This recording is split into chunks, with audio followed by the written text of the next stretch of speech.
بسم الله الرحمن الرحيم. ألف لام ميم. ذلك الكتاب لا ريب فيه هدى للمتقين الذين يؤمنون بالغيب ويقيمون الصلاة ومما رزقناهم ينفقون والذين يؤمنون بما أنزل إليك وما أنزل من قبلك وبالآخرة هم يوقنون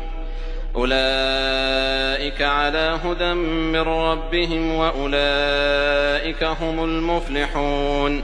إن الذين كفروا سواء عليهم أأنذرتهم أم لم تنذرهم لا يؤمنون ختم الله على قلوبهم وعلى سمعهم وعلى أبصارهم غشاوة ولهم عذاب عظيم ومن الناس من يقول آمنا بالله وباليوم الآخر وما هم بمؤمنين يخادعون الله والذين آمنوا وما يخدعون إلا أنفسهم وما يشعرون في قلوبهم مرض فزادهم الله مرضا ولهم عذاب أليم بما كانوا يكذبون وإذا قيل لهم لا تفسدوا في الأرض قالوا إنما نحن مصلحون ألا إنهم هم المفسدون ولكن لا يشعرون وإذا قيل لهم آمنوا كما آمن الناس قالوا أنؤمن كما آمن السفهاء ألا إنهم هم السفهاء ولكن لا يعلمون وإذا لقوا الذين آمنوا قالوا آمنا وإذا خلوا إلى شياطينهم قالوا إنا معكم إنما نحن مستهزئون الله يستهزئ بهم ويمدهم في طغيانهم يعمهون أولئك الذين اشتروا الضلالة بالهدى فما ربحت تجارتهم وما كانوا مهتدين مثلهم كمثل الذي استوقد نارا فلما أضاءت ما حوله ذهب الله بنورهم وتركهم في ظلمات لا يبصرون صم بكم عمي فهم لا يرجعون أو كصيب من السماء فيه ظلمات ورعد وبرق يجعلون أصابعهم في آذانهم من الصواعق حذر الموت والله محيط بالكافرين يكاد البرق يخطف أبصارهم كلما أضاء لهم مشوا فيه وإذا أظلم عليهم قاموا ولو شاء الله لذهب بسمعهم وأبصارهم إن الله على كل شيء قدير يا أيها الناس اعبدوا ربكم الذي خلقكم والذين من قبلكم لعلكم تتقون الذي جعل لكم الأرض فراشا والسماء بناء وأنزل من السماء ماء فأخرج به من الثمرات رزقا لكم فلا تجعلوا لله أندادا وأنتم تعلمون وإن كنتم في ريب مما نزلنا على عبدنا فأتوا بسورة من مثله وادعوا شهداءكم من دون الله إن كنتم صادقين فإن لم تفعلوا ولن تفعلوا فاتقوا النار التي وقودها الناس والحجارة أعدت للكافرين وبشر الذين آمنوا وعملوا الصالحات أن لهم جنات تجري من تحتها الأنهار كلما رزقوا منها من ثمرة رزقا قالوا هذا الذي رزقنا من قبل وأتوا به متشابها ولهم فيها أزواج مطهرة وهم فيها خالدون. إن الله لا يستحيي أن يضرب مثلا ما بعوضة فما فوقها فأما الذين آمنوا فيعلمون أنه الحق من ربهم وأما الذين كفروا فيقولون ماذا أراد الله بهذا مثلا يضل به كثيرا ويهدي به كثيرا وما يضل به إلا الفاسقين الذين ينقضون عهد الله من بعد ميثاقه ويقطعون ما أمر الله به أن يوصل ويفسدون في الأرض أولئك هم الخاسرون. كيف تكفرون بالله وكنتم أمواتا فأحياكم ثم يميتكم ثم يحييكم ثم إليه ترجعون. هو الذي خلق لكم ما في الأرض جميعا ثم استوى إلى السماء فسواهن 7 سماوات وهو بكل شيء عليم. وإذ قال ربك للملائكة إني جاعل في الأرض خليفة قالوا أتجعل فيها من يفسد فيها ويسفك الدماء ونحن نسبح بحمدك ونقدس لك قال إني أعلم ما لا تعلمون. وعلم آدم الأسماء كلها ثم عرضهم على الملائكة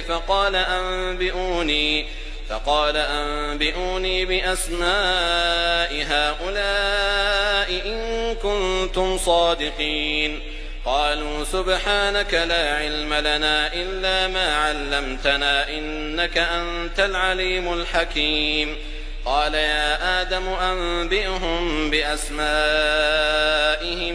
فلما أنبأهم بأسمائهم قال ألم أقل لكم إني أعلم غيب السماوات والأرض وأعلم ما تبدون وما كنتم تكتمون. وإذ قلنا للملائكة اسجدوا لآدم فسجدوا إلا إبليس أبى واستكبر وكان من الكافرين. وقلنا يا آدم اسكن أنت وزوجك الجنة وكلا منها رغدا حيث شئتما ولا تقربا هذه الشجرة فتكونا من الظالمين. فأزلهما الشيطان عنها فأخرجهما مما كانا فيه وقلنا اهبطوا بعضكم لبعض عدو ولكم في الأرض مستقر ومتاع إلى حين. فتلقى آدم من ربه كلمات فتاب عليه إنه هو التواب الرحيم. قلنا اهبطوا منها جميعا فإما يأتينكم مني هدى فمن تبع هداي فلا خوف عليهم ولا هم يحزنون. والذين كفروا وكذبوا بآياتنا أولئك أصحاب النار هم فيها خالدون. يا بني إسرائيل اذكروا نعمتي التي أنعمت عليكم وأوفوا بعهدي أوف بعهدكم وإياي فارهبون. وآمنوا بما أنزلت مصدقا لما معكم ولا تكونوا أول كافر به ولا تشتروا بآياتي ثمنا قليلا وإياي فاتقون. ولا تلبسوا الحق بالباطل وتكتموا الحق وأنتم تعلمون. وأقيموا الصلاة وآتوا الزكاة واركعوا مع الراكعين. أتأمرون الناس بالبر وتنسون أنفسكم وأنتم تتلون الكتاب أفلا تعقلون. واستعينوا بالصبر والصلاة وإنها لكبيرة إلا على الخاشعين الذين يظنون أنهم ملاقو ربهم وأنهم إليه راجعون.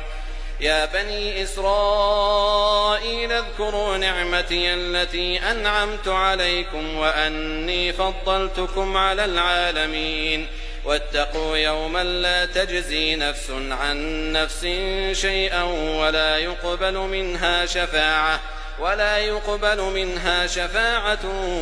يؤخذ منها عدل ولا هم ينصرون. وإذ نجيناكم من آل فرعون يسومونكم سوء العذاب يذبحون أبناءكم ويستحيون نساءكم وفي ذلكم بلاء من ربكم عظيم. وإذ فرقنا بكم البحر فأنجيناكم وأغرقنا آل فرعون وأنتم تنظرون. وإذ واعدنا موسى 40 ليلة ثم اتخذتم العجل من بعده وأنتم ظالمون ثم عفونا عنكم من بعد ذلك لعلكم تشكرون. وإذ آتينا موسى الكتاب والفرقان لعلكم تهتدون. وإذ قال موسى لقومه يا قوم إنكم ظلمتم أنفسكم باتخاذكم العجل فتوبوا إلى بارئكم فاقتلوا أنفسكم ذلكم خير لكم عند بارئكم فتاب عليكم إنه هو التواب الرحيم. وإذ قلتم يا موسى لن نؤمن لك حتى نرى الله جهرة فأخذتكم الصاعقة وأنتم تنظرون ثم بعثناكم من بعد موتكم لعلكم تشكرون. وظللنا عليكم الغمام وأنزلنا عليكم المن والسلوى كلوا من طيبات ما رزقناكم وما ظلمونا ولكن كانوا أنفسهم يظلمون. وإذ قلنا ادخلوا هذه القرية فكلوا منها حيث شئتم رغدا وادخلوا الباب سجدا وقولوا حطة نغفر لكم خطاياكم وسنزيد المحسنين. فبدل الذين ظلموا قولا غير الذي قيل لهم فأنزلنا على الذين ظلموا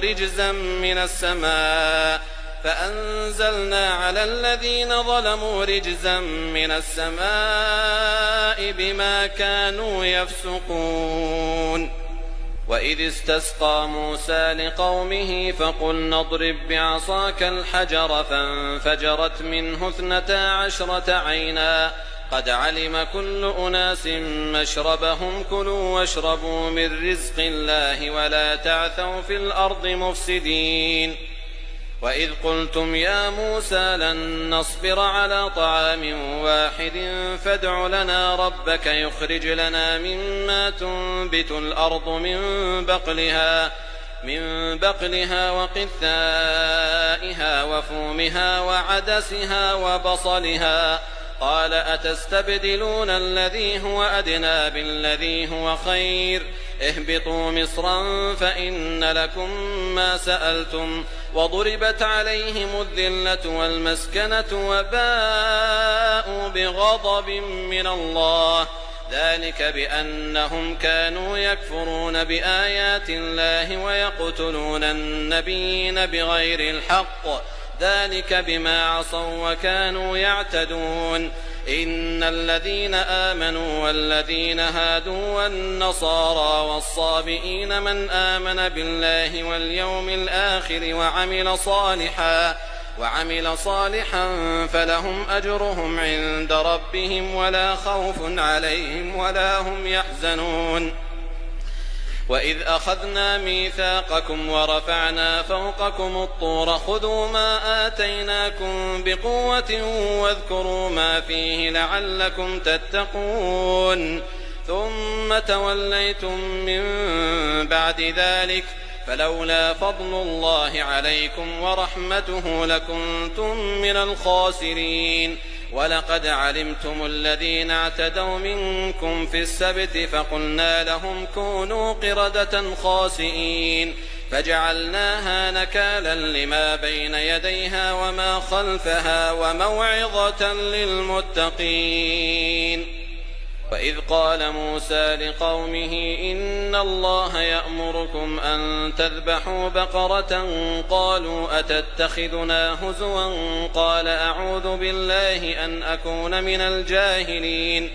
قالوا ادع لنا ربك يبين لنا ما هي قال إنه يقول إنها بقرة لا فارض ولا بكر عوان بين ذلك فافعلوا ما تؤمرون. قالوا ادع لنا ربك يبين لنا ما لونها قال إنه يقول إنها بقرة صفراء فاقع لونها تسر الناظرين. قالوا ادع لنا ربك يبين لنا ما هي إن البقرة شابه علينا وإنا إن شاء الله لمهتدون. قال إنه يقول إنها بقرة لا ذلول تثير الأرض ولا تسقي الحرث مسلمة لا شية فيها. قالوا الآن جئت بالحق فذبحوها وما كادوا يفعلون. وإذ قتلتم نفسا فادارأتم فيها والله مخرج ما كنتم تكتمون. فقلنا اضربوه ببعضها كذلك يحيي الله الموتى ويريكم آياته لعلكم تعقلون.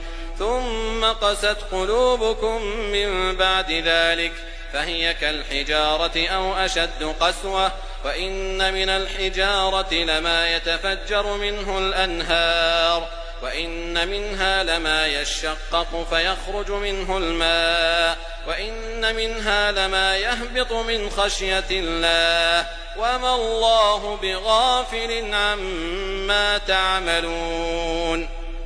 أفتطمعون أن يؤمنوا لكم وقد كان فريق منهم يسمعون كلام الله ثم يحرفونه من بعد ما عقلوه وهم يعلمون. وإذا لقوا الذين آمنوا قالوا آمنا وإذا خلا بعضهم إلى بعض قالوا أتحدثونهم بما فتح الله عليكم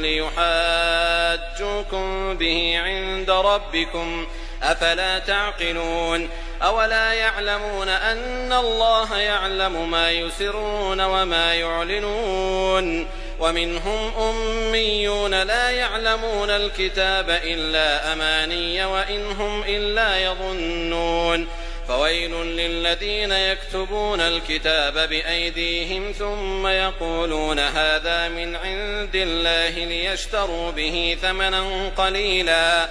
فويل لهم مما كتبت أيديهم وويل لهم مما يكسبون. وقالوا لن تمسنا النار إلا أياما معدودة قل أتخذتم عند الله عهدا فلن يخلف الله عهده أم تقولون على الله ما لا تعلمون. بلى من كسب سيئة وأحاطت به خطيئته فأولئك أصحاب النار هم فيها خالدون. والذين آمنوا وعملوا الصالحات أولئك أصحاب الجنة هم فيها خالدون. وإذ أخذنا ميثاق بني إسرائيل لا تعبدون إلا الله وبالوالدين إحسانا وذي القربى واليتامى والمساكين وقولوا للناس حسنا وأقيموا الصلاة وآتوا الزكاة ثم توليتم إلا قليلا منكم وأنتم معرضون. وإذ أخذنا ميثاقكم لا تسفكون دماءكم ولا تخرجون أنفسكم من دياركم ثم أقررتم وأنتم تشهدون. ثم أنتم هؤلاء تقتلون أنفسكم وتخرجون فريقا منكم من ديارهم تظاهرون عليهم بالإثم والعدوان وإن يأتوكم أسارى تفادوهم وهو محرم عليكم إخراجهم أفتؤمنون ببعض الكتاب وتكفرون ببعض فما جزاء من يفعل ذلك منكم إلا خزي في الحياة الدنيا ويوم القيامة يردون إلى أشد العذاب وما الله بغافل عما تعملون أولئك الذين اشتروا الحياة الدنيا بالآخرة فلا يخفف عنهم العذاب ولا هم ينصرون. ولقد آتينا موسى الكتاب وقفينا من بعده بالرسل وآتينا عيسى ابن مريم البينات وأيدناه بروح القدس أفكلما جاءكم رسول بما لا تهوى أنفسكم استكبرتم ففريقا كذبتم وفريقا تقتلون وقالوا قلوبنا غلف بل لعنهم الله بكفرهم فقليلا ما يؤمنون ولما جاءهم كتاب من عند الله مصدق لما معهم وكانوا من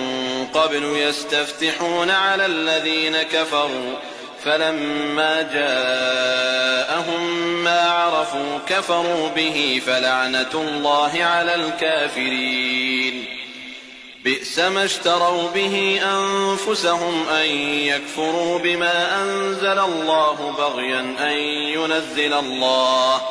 بغيا أن ينزل الله من فضله على من يشاء من عباده فباءوا بغضب على غضب وللكافرين عذاب مهين. وإذا قيل لهم آمنوا بما أنزل الله قالوا نؤمن بما أنزل علينا ويكفرون بما وراءه وهو الحق مصدقا لما معهم قل فلم تقتلون أنبياء الله من قبل إن كنتم مؤمنين ولقد جاءكم موسى بالبينات ثم اتخذتم العجل من بعده وأنتم ظالمون وإذ أخذنا ميثاقكم ورفعنا فوقكم الطور خذوا ما آتيناكم بقوة واسمعوا قالوا سمعنا وعصينا وأشربوا في قلوبهم العجل بكفرهم قل بئس ما يأمركم به إيمانكم إن كنتم مؤمنين قل إن كانت لكم الدار الآخرة عند الله خالصة من دون الناس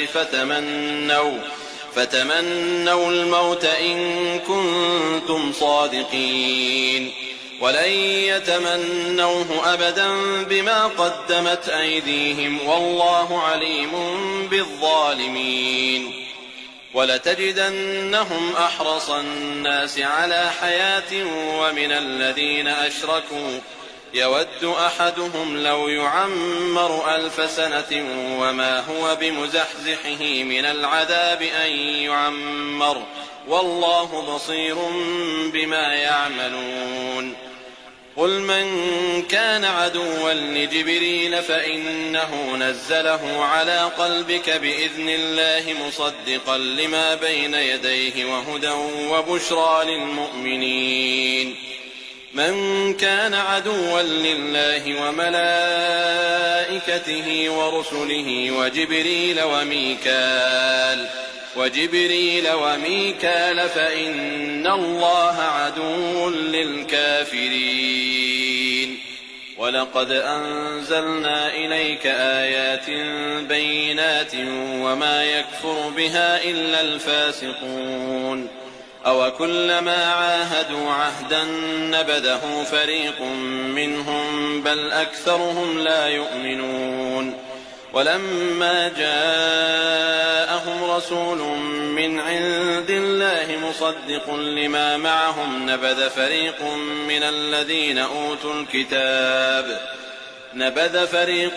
من الذين أوتوا الكتاب كتاب الله وراء ظهورهم كأنهم لا يعلمون واتبعوا ما تتلو الشياطين على ملك سليمان وما كفر سليمان ولكن الشياطين كفروا يعلمون الناس السحر وما أنزل على الملكين ببابل هاروت وماروت وما يعلمان من أحد حتى يقولا إنما نحن فتنة فلا تكفر فيتعلمون منهما ما يفرقون به بين المرء وزوجه وما هم بضارين به من أحد إلا بإذن الله ويتعلمون ما يضرهم ولا ينفعهم ولقد علموا لمن اشتراه ما له في الآخرة من خلاق ولبئس ما شروا به أنفسهم لو كانوا يعلمون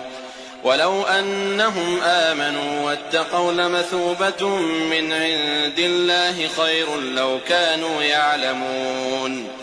يا أيها الذين آمنوا لا تقولوا راعنا وقولوا انظرنا واسمعوا وللكافرين عذاب أليم ما يود الذين كفروا من أهل الكتاب ولا المشركين أن ينزل عليكم من خير من ربكم والله يختص برحمته من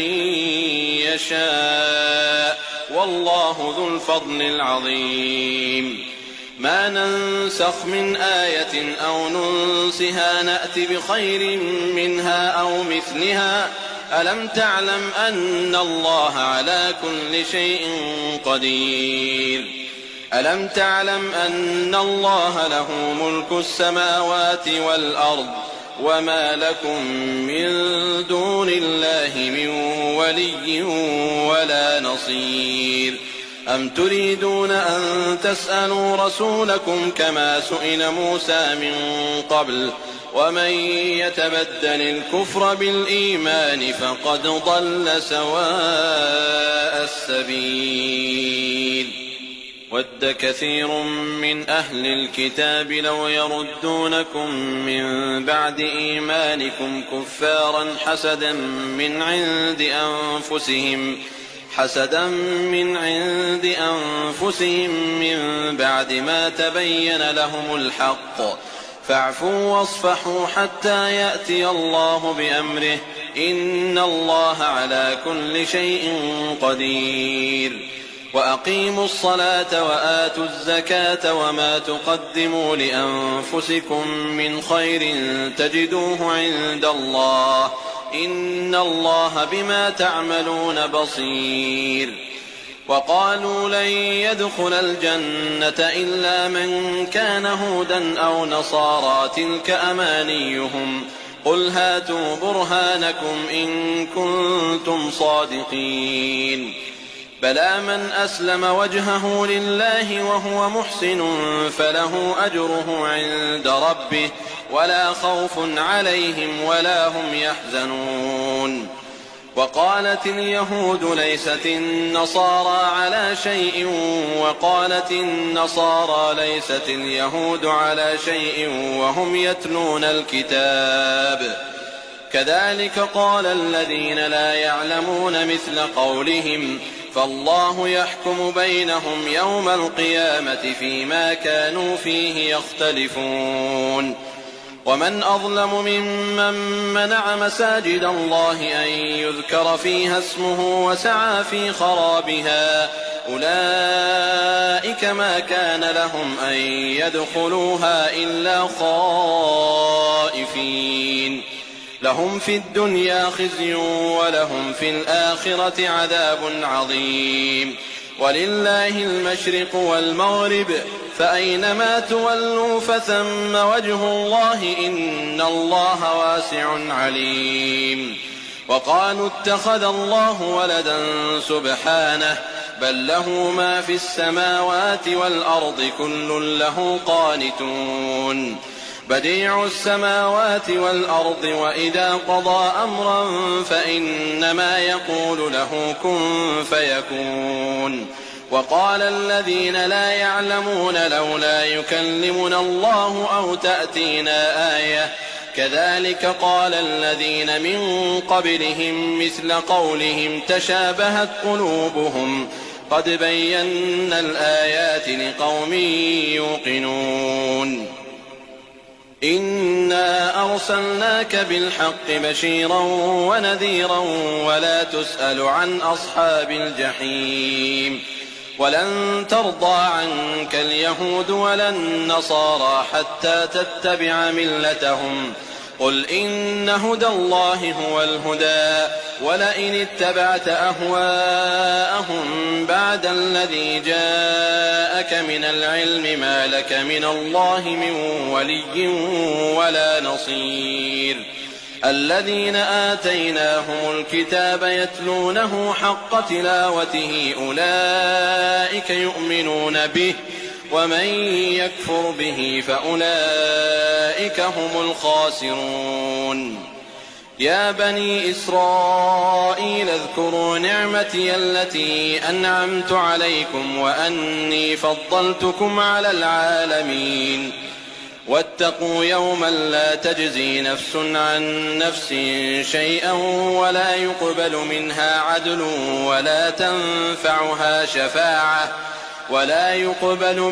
عدل ولا تنفعها شفاعة ولا هم ينصرون وإذ ابتلى إبراهيم ربه بكلمات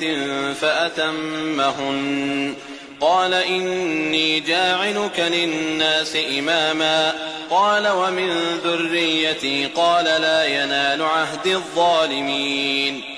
وإذ جعلنا البيت مثابة للناس وأمنا واتخذوا من مقام إبراهيم مصلى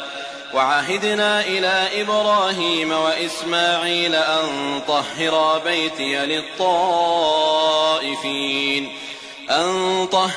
بيتي للطائفين والعاكفين والركع السجود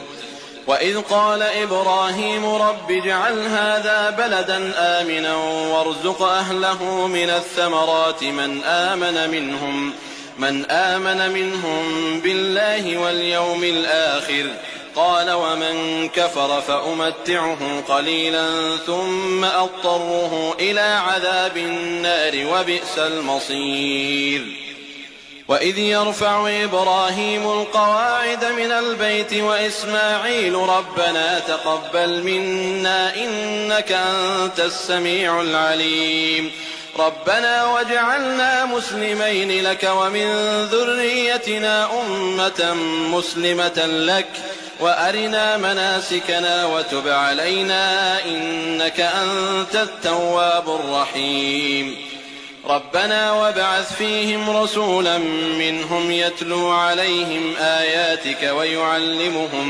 ويعلمهم الكتاب والحكمة ويزكيهم إنك أنت العزيز الحكيم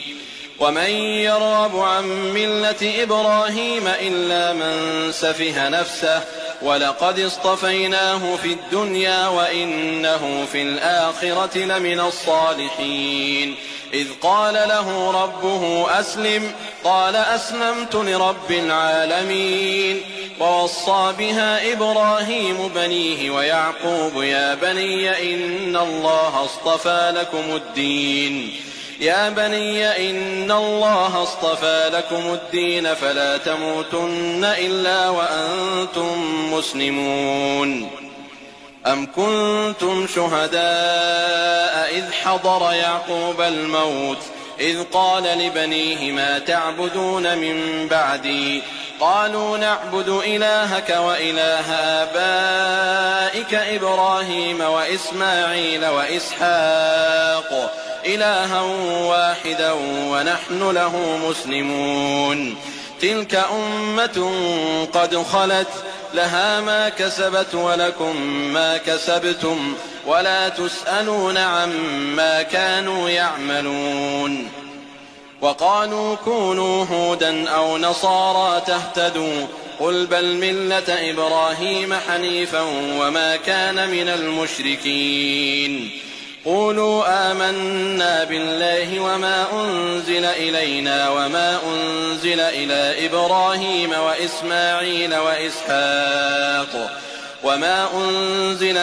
إبراهيم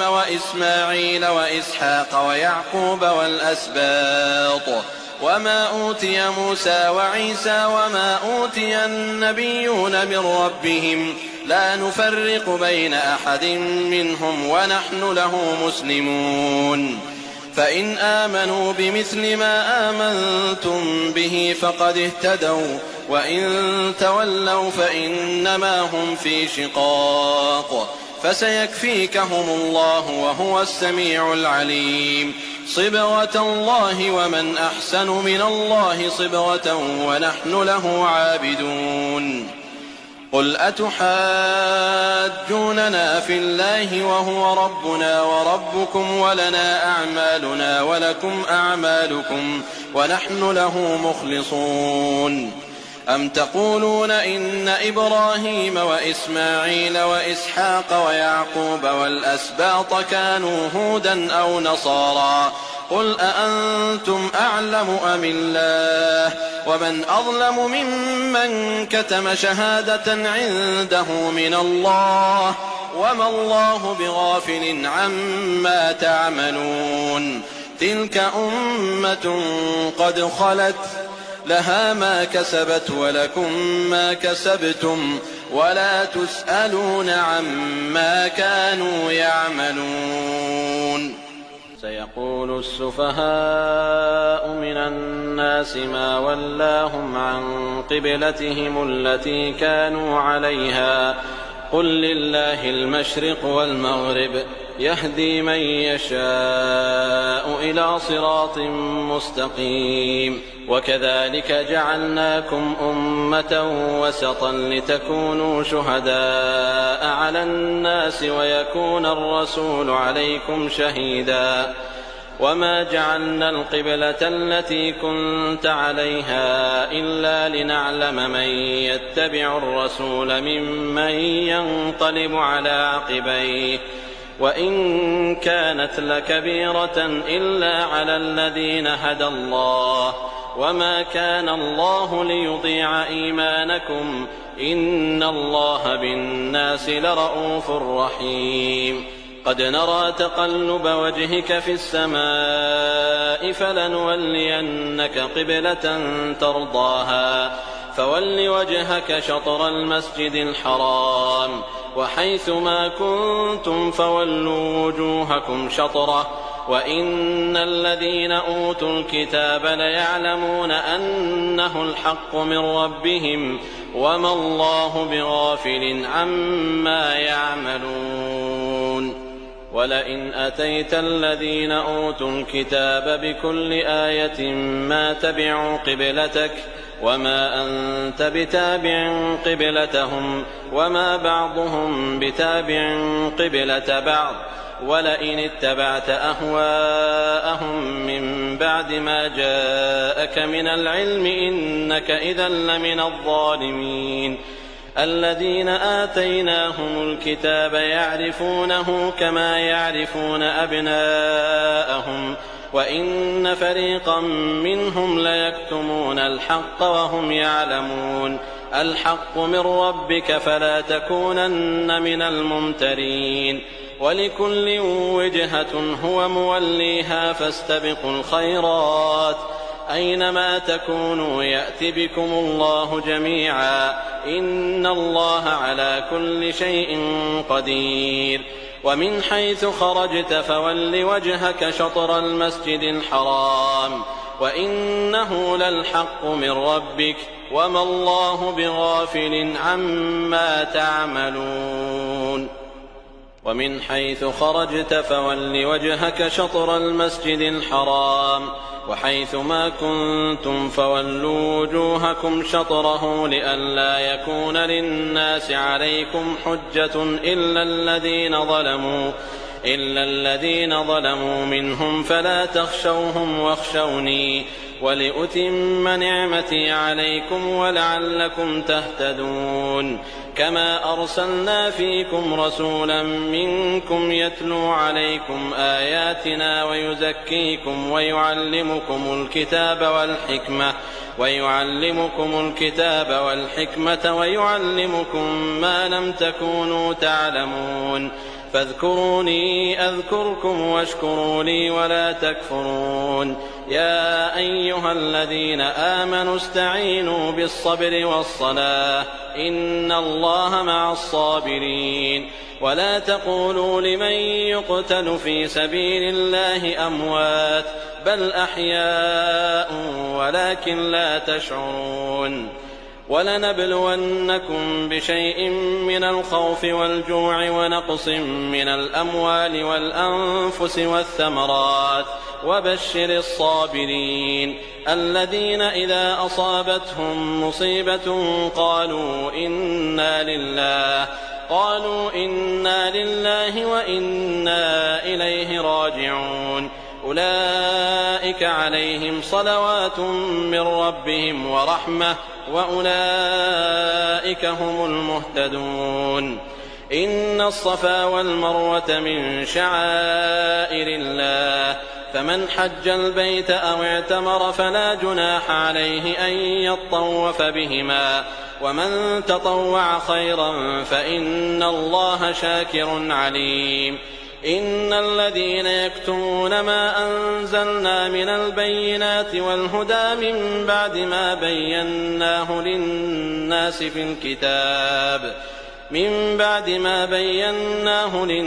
في الكتاب أولئك يلعنهم الله ويلعنهم اللاعنون إلا الذين تابوا وأصلحوا وبينوا فأولئك أتوب عليهم وأنا التواب الرحيم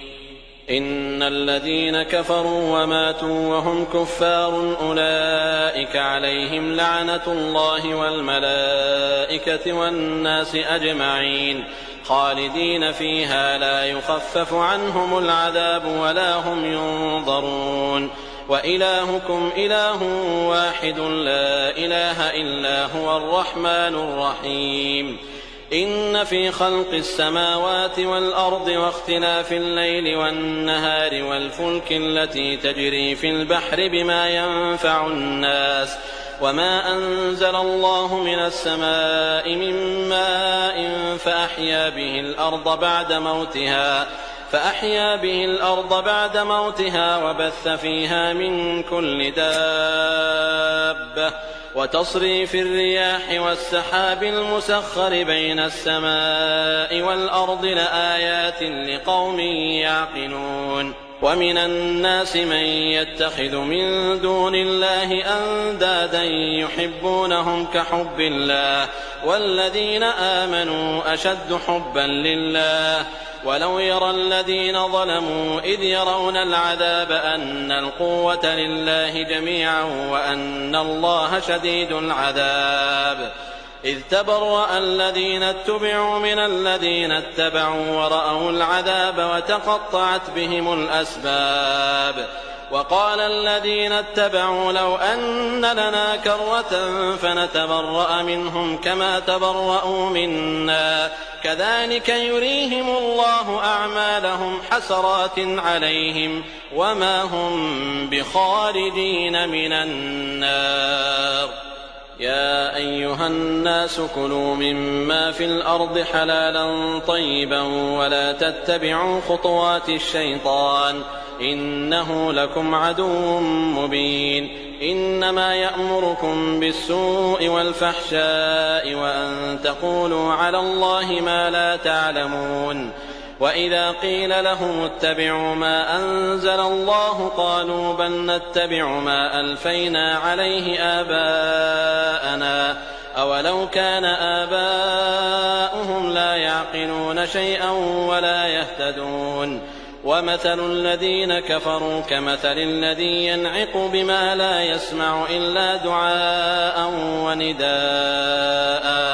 صم بكم عمي فهم لا يعقلون يا أيها الذين آمنوا كلوا من طيبات ما رزقناكم واشكروا لله إن كنتم إياه تعبدون إنما حرم عليكم الميتة والدم ولحم الخنزير وما أهل به لغير الله فمن اضطر غير باغ ولا عاد فلا إثم عليه إن الله غفور رحيم إن الذين يكتمون ما أنزل الله من الكتاب ويشترون به ثمنا قليلا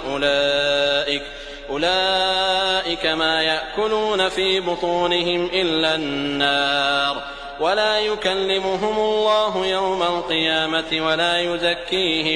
ولا يزكيهم ولهم عذاب أليم أولئك الذين اشتروا الضلالة بالهدى والعذاب بالمغفرة فما أصبرهم على النار ذلك بأن الله نزل الكتاب بالحق وإن الذين اختلفوا في الكتاب لفي شقاق بعيد ليس البر أن تولوا وجوهكم قبل المشرق والمغرب ولكن البر من آمن بالله واليوم الآخر والملائكة والكتاب والنبيين وآتى المال على حبه ذوي القربى واليتامى والمساكين وابن السبيل والسائلين وفي الرقاب وأقام الصلاة وآتى الزكاة والموفون بعهدهم إذا عاهدوا والصابرين في البأساء والضراء وحين البأس أولئك الذين صدقوا وأولئك هم المتقون يا أيها الذين آمنوا كتب عليكم القصاص في القتلى الحر بالحر والعبد بالعبد والأنثى بالأنثى فمن عفي له من أخيه شيء فاتباع بالمعروف وأداء إليه بإحسان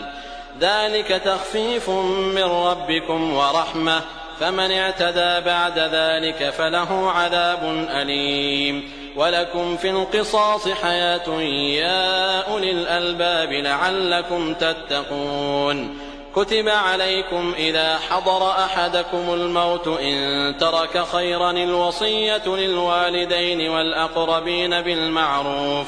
الوصية للوالدين والأقربين بالمعروف حقا على المتقين فمن بدله بعدما سمعه فإنما إثمه على الذين يبدلونه إن الله سميع عليم فمن خاف من موص جنفا أو إثما فأصلح بينهم فلا إثم عليه إن الله غفور رحيم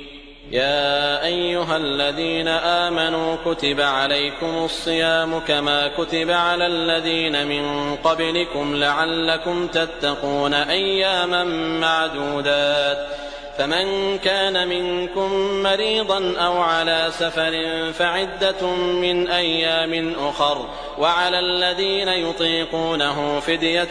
طعام مسكين فمن تطوع خيرا فهو خير له وأن تصوموا خير لكم إن كنتم تعلمون شهر رمضان الذي أنزل فيه القرآن هدى للناس وبينات من الهدى والفرقان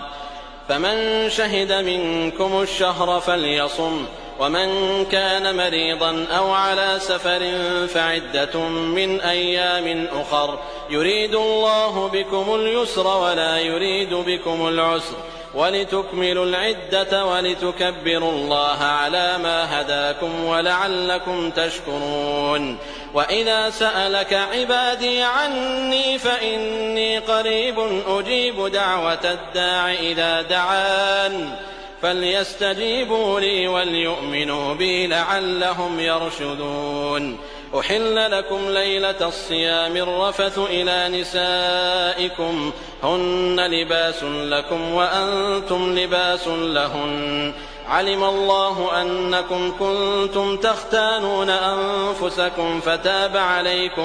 فتاب عليكم وعفى عنكم، فالآن باشروهن وابتغوا ما كتب الله لكم، وكلوا واشربوا حتى يتبين لكم الخيط الأبيض من الخيط الأسود من الفجر، ثم أتموا الصيام إلى الليل، ولا تباشروهن وأنتم عاكفون في المساجد، تلك حدود الله فلا تقربوها، كذلك يبين الله آياته للناس لعلهم يتقون.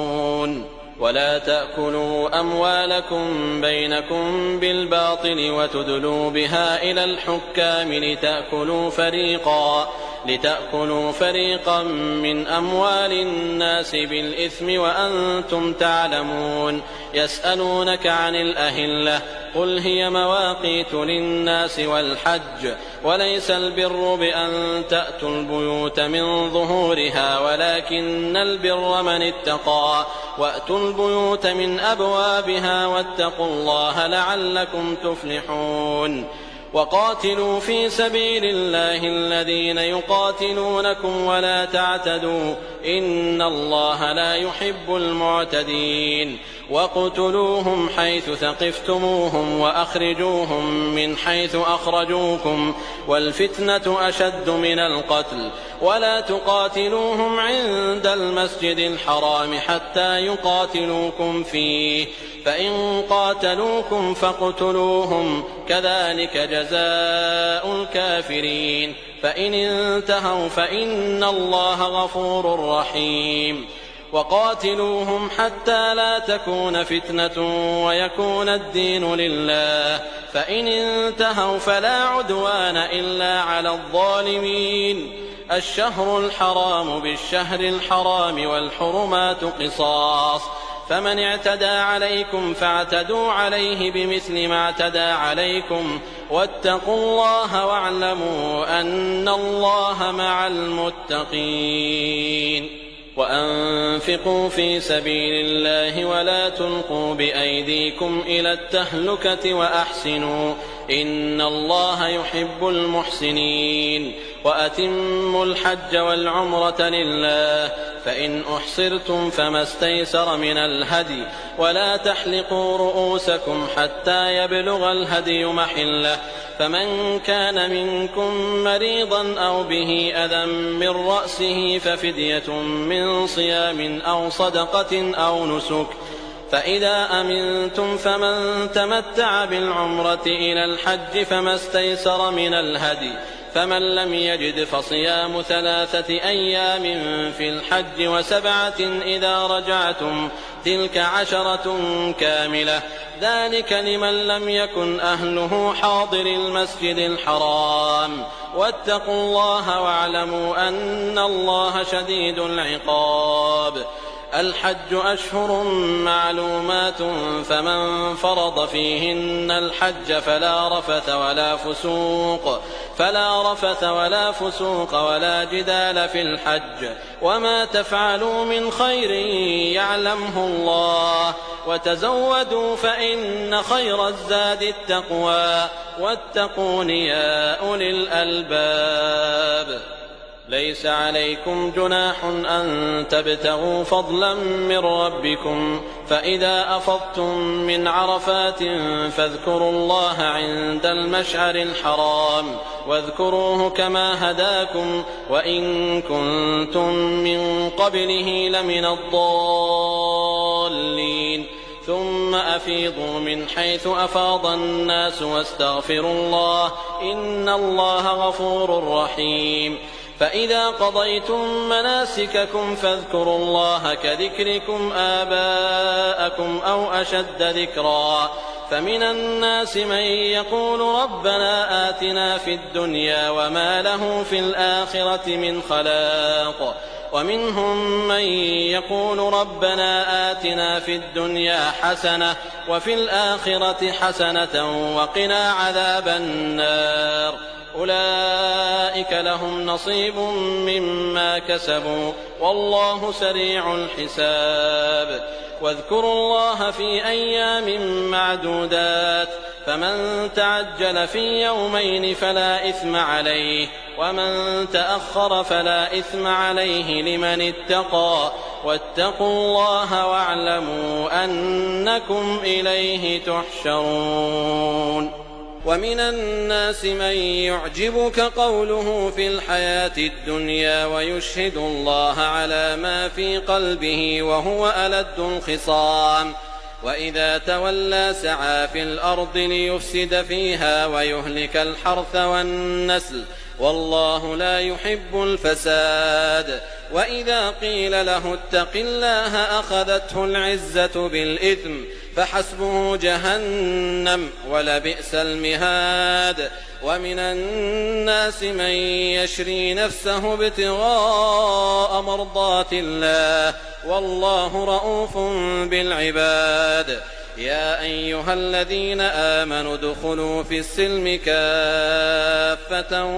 ولا تتبعوا خطوات الشيطان إنه لكم عدو مبين. فإن زللتم من بعد ما جاءتكم البينات فاعلموا أن الله عزيز حكيم. هل ينظرون إلا أن يأتيهم الله في ظلل من الغمام والملائكة وقضي الأمر وإلى الله ترجع الأمور. سل بني إسرائيل كم آتيناهم من آية بينة ومن يبدل نعمة الله من بعد ما جاءته فإن الله شديد العقاب. زين للذين كفروا الحياة الدنيا ويسخرون من الذين آمنوا والذين اتقوا فوقهم يوم القيامة والله يرزق من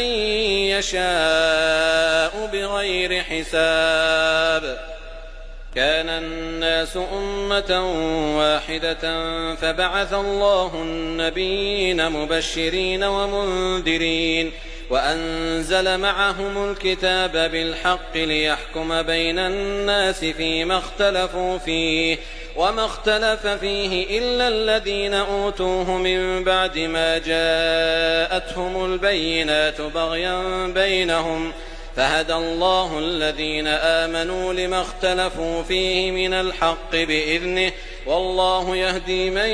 يشاء إلى صراط مستقيم. أم حسبتم أن تدخلوا الجنة ولما يأتكم مثل الذين خلوا من قبلكم مستهم البأساء والضراء وزلزلوا حتى يقول الرسول والذين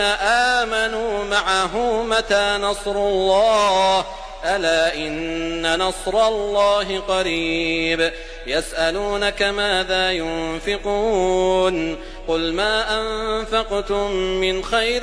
فللوالدين والأقربين واليتامى والمساكين وابن السبيل وما تفعلوا من خير فإن الله به عليم. كتب عليكم القتال وهو كره لكم وعسى أن تكرهوا شيئا وهو خير لكم وعسى أن تحبوا شيئا وهو شر لكم والله يعلم وأنتم لا تعلمون. يسألونك عن الشهر الحرام قتال فيه قل قتال فيه كبير وصد عن سبيل الله وكفر به والمسجد الحرام وإخراج أهله منه أكبر عند الله والفتنة أكبر من القتل ولا يزالون يقاتلونكم حتى يردوكم عن دينكم إن استطاعوا ومن يرتدد منكم عن دينه فيمت وهو كافر فأولئك حبطت أعمالهم في الدنيا والآخرة وأولئك أصحاب النار هم فيها خالدون. إن الذين آمنوا والذين هاجروا وجاهدوا في سبيل الله أولئك يرجون رحمة الله والله غفور رحيم. يسألونك عن الخمر والميسر قل فيهما إثم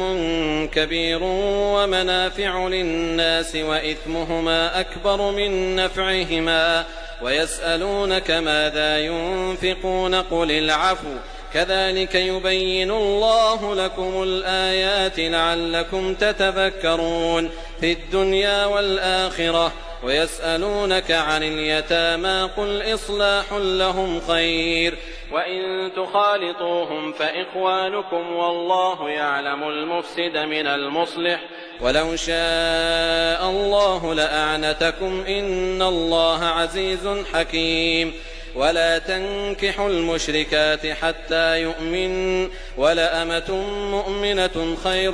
من مشركة ولو أعجبتكم ولا تنكحوا المشركين حتى يؤمنوا ولعبد مؤمن خير من مشرك ولو أعجبكم أولئك يدعون إلى النار والله يدعو إلى الجنة والمغفرة بإذنه ويبين آياته للناس لعلهم يتذكرون. ويسألونك عن المحيض قل هو أذى فاعتزلوا النساء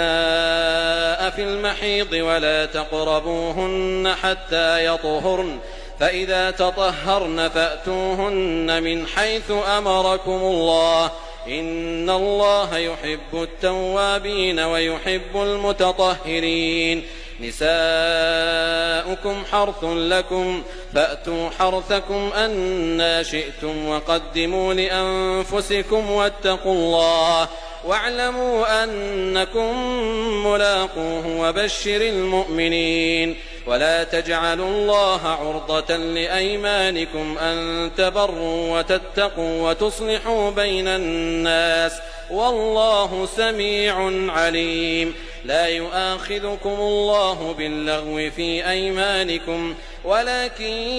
يؤاخذكم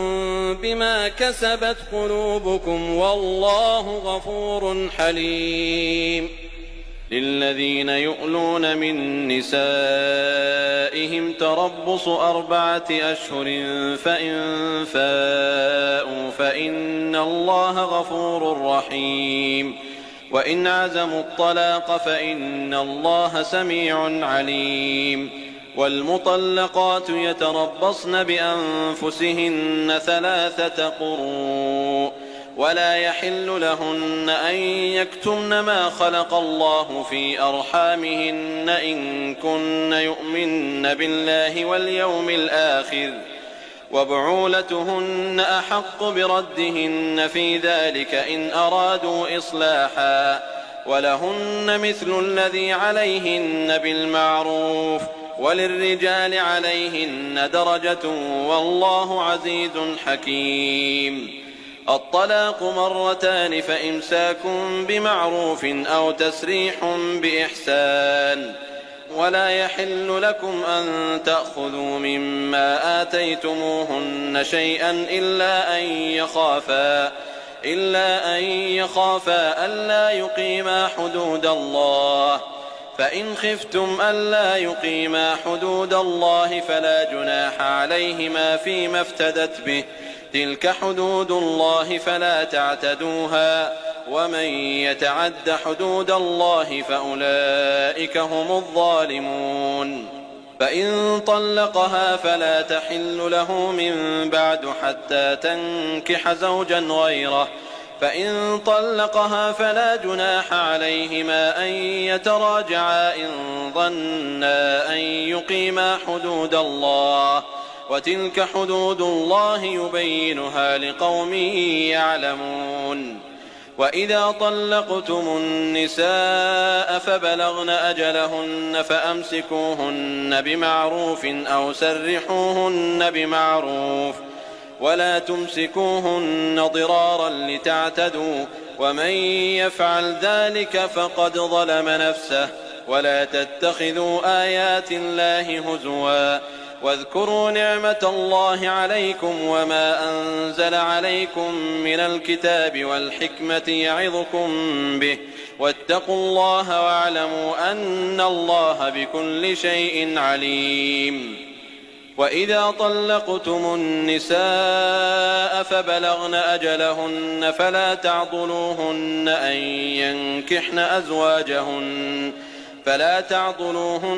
ينكحن أزواجهن إذا تراضوا بينهم بالمعروف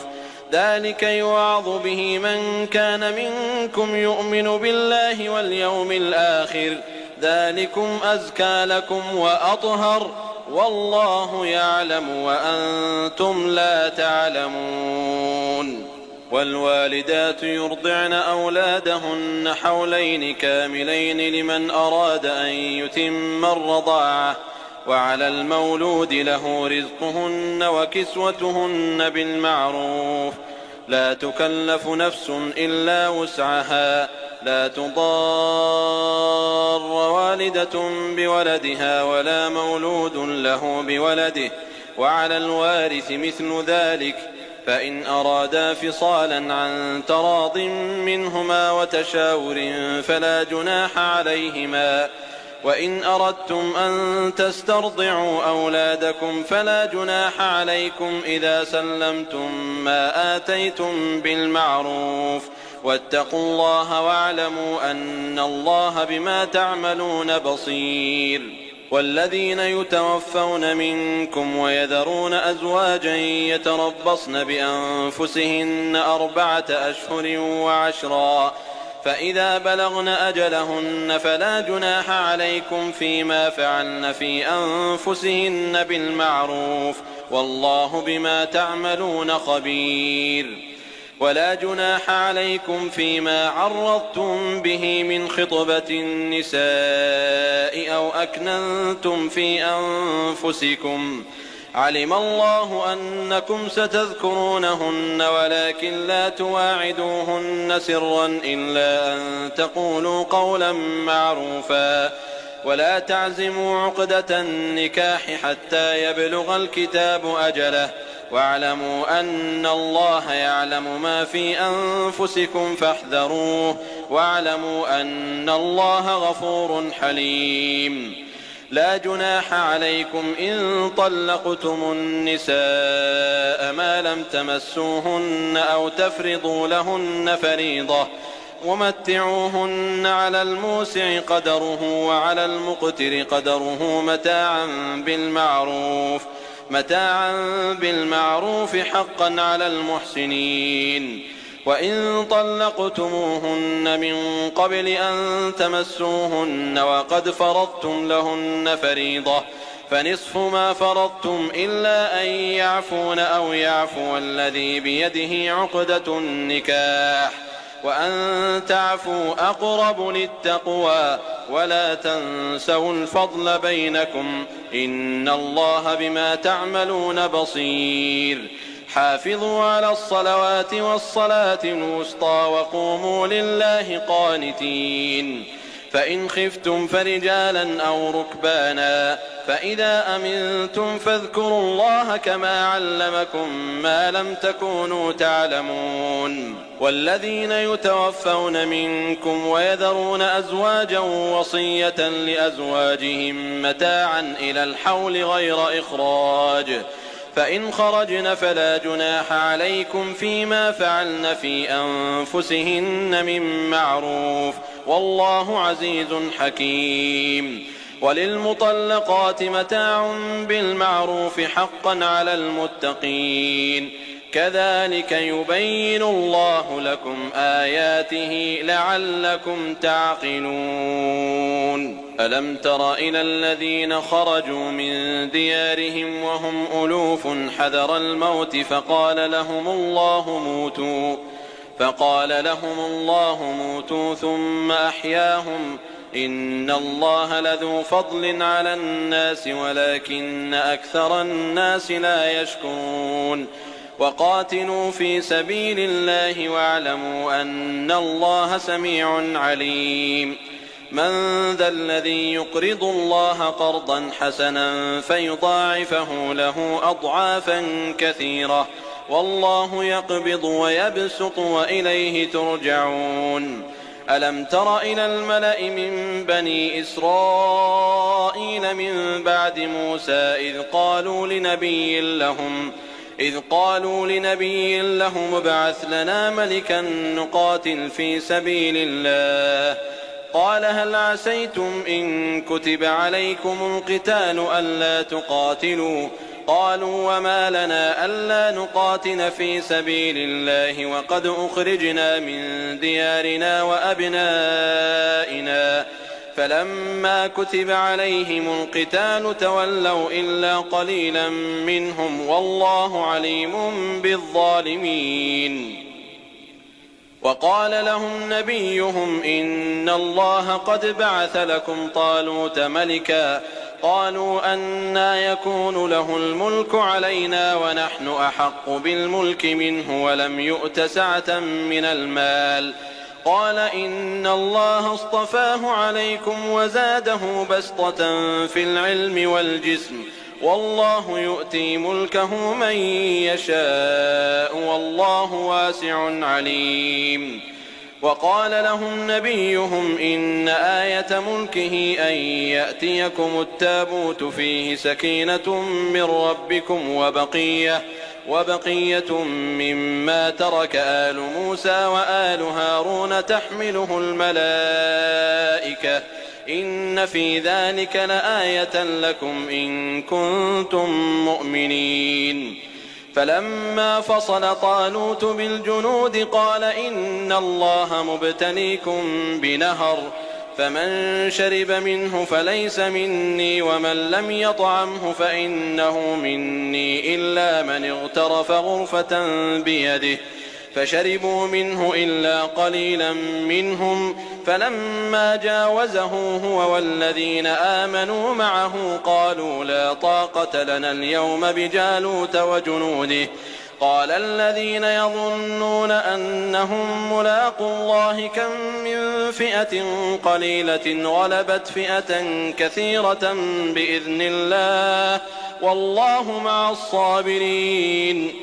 ولما برزوا لجالوت وجنوده قالوا ربنا أفرغ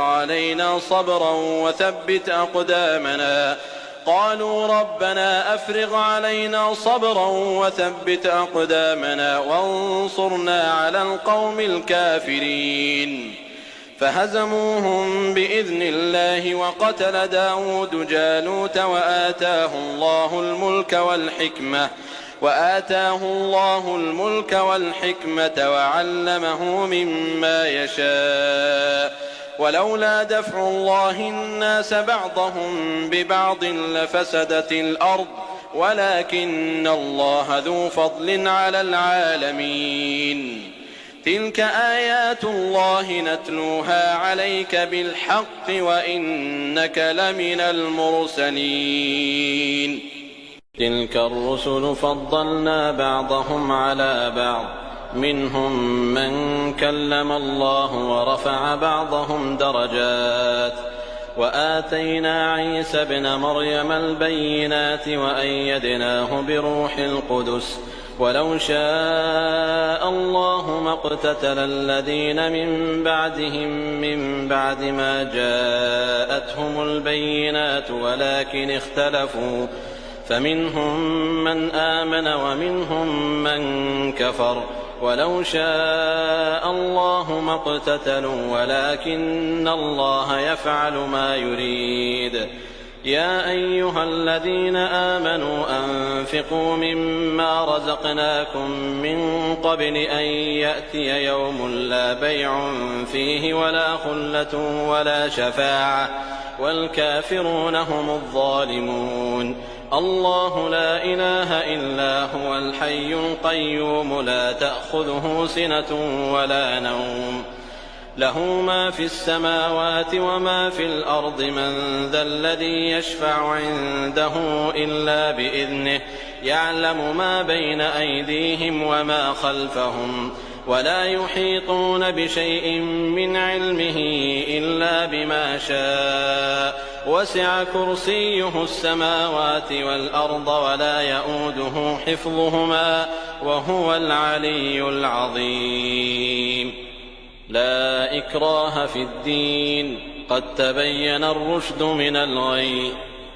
فمن يكفر بالطاغوت ويؤمن بالله فقد استمسك بالعروة الوثقى لا انفصام لها والله سميع عليم. الله ولي الذين آمنوا يخرجهم من الظلمات إلى النور، والذين كفروا أولياؤهم الطاغوت يخرجونهم من النور إلى الظلمات أولئك أصحاب النار هم فيها خالدون.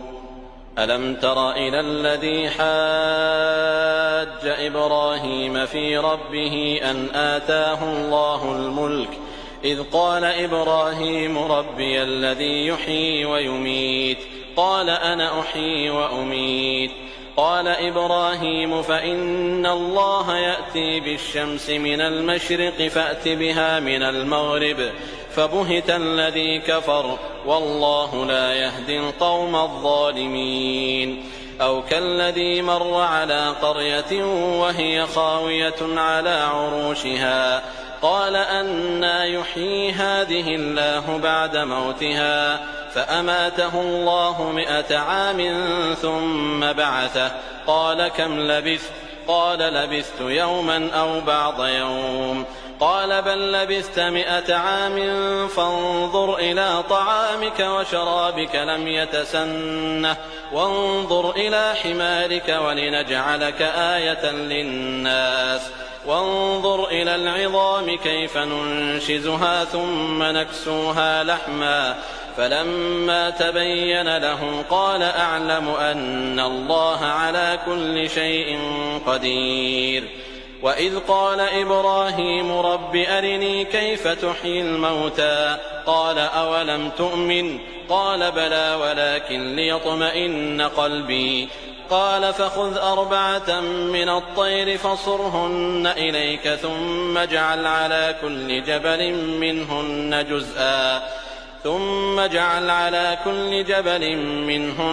جزءا ثم ادعهن يأتينك سعيا واعلم أن الله عزيز حكيم. مثل الذين ينفقون أموالهم في سبيل الله كمثل حبة أنبتت 7 سنابل في كل سنبلة 100 حبة والله يضاعف لمن يشاء والله واسع عليم. الذين ينفقون أموالهم في سبيل الله ثم لا يتبعون ما أنفقوا منا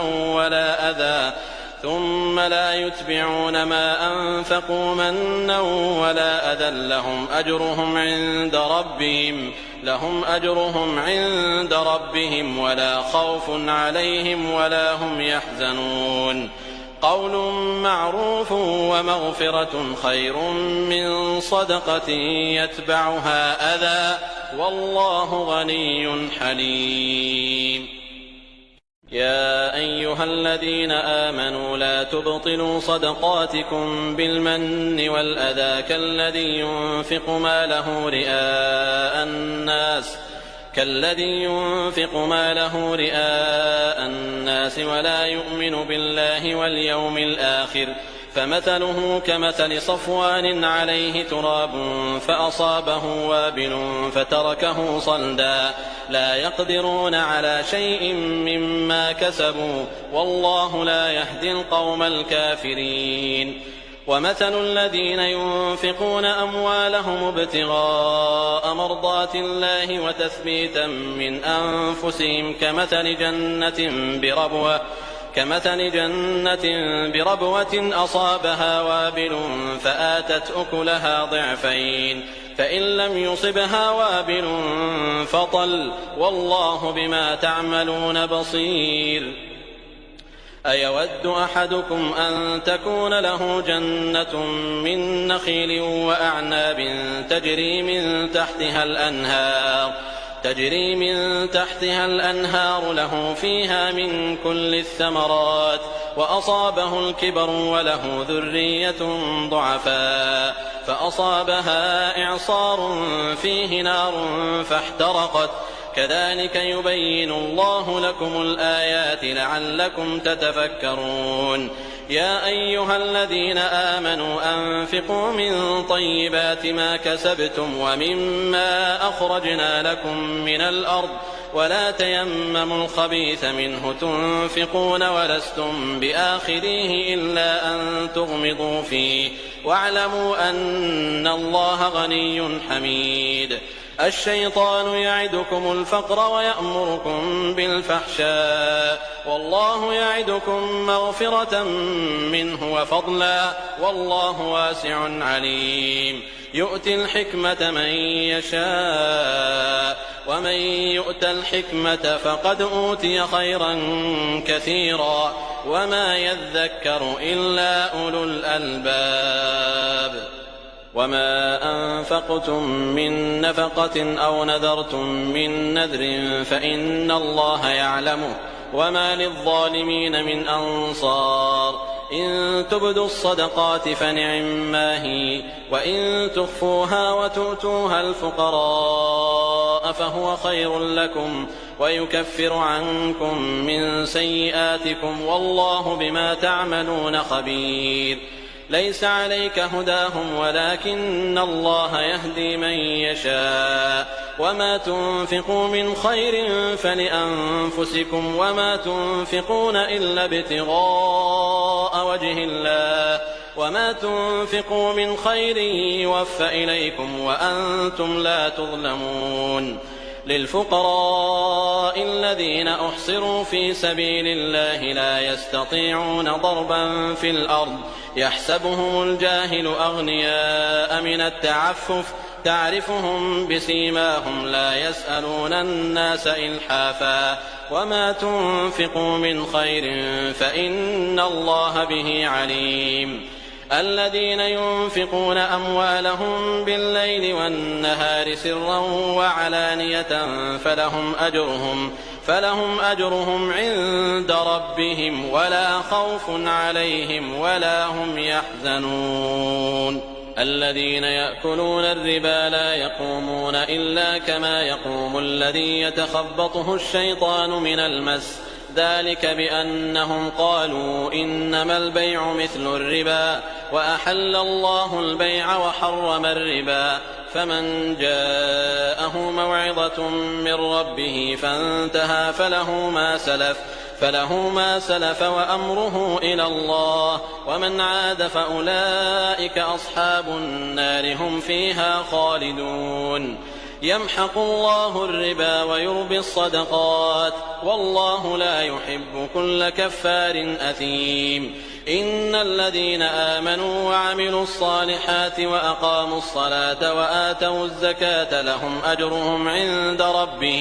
لهم أجرهم عند ربهم ولا خوف عليهم ولا هم يحزنون يا أيها الذين آمنوا اتقوا الله وذروا ما بقي من الربا إن كنتم مؤمنين فإن لم تفعلوا فأذنوا بحرب من الله ورسوله وإن تبتم فلكم رؤوس أموالكم لا تظلمون ولا تظلمون وإن كان ذو عسرة فنظرة إلى ميسرة وأن تصدقوا خير لكم إن كنتم تعلمون واتقوا يوما ترجعون فيه إلى الله ثم توفى كل نفس ما كسبت وهم لا يظلمون